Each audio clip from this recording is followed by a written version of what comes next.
Narito na. Mga eksenang hindi nahagip ng kamera. At bulong-bulungan ng mga chismosa.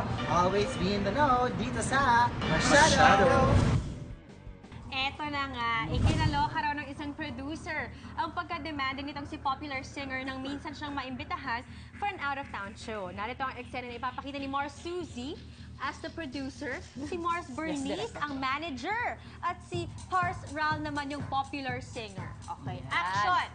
Popular singer, tumawag si producer. Tinatanong ko okay na daw ba dun sa racket na binibigay nila? Okay naman, pero since out of town ito, alam mo na ha.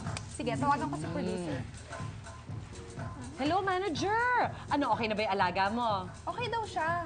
Pero since out of town, pwede niyo siyang bigyan ng magandang hotel. Ah, of course. Okay naman. Kaya naman yan. Please make sure na okay yung food niya ha. At pwede mong tanong sa hotel kung okay, nalakihan yung certificate for the popular singer.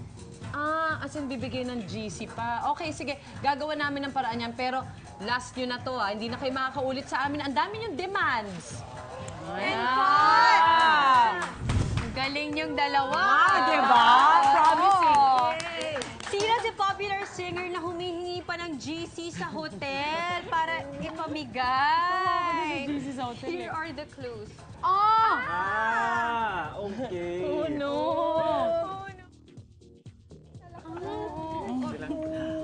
Bulong mo sa kanya. Okay.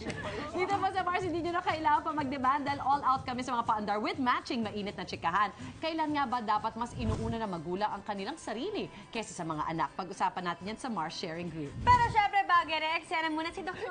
Paz sa kusina with their crispy tofu sisig. Ang sarap naman yan. At ito namang si Pars Ral, ang bahala sa ating papawis session.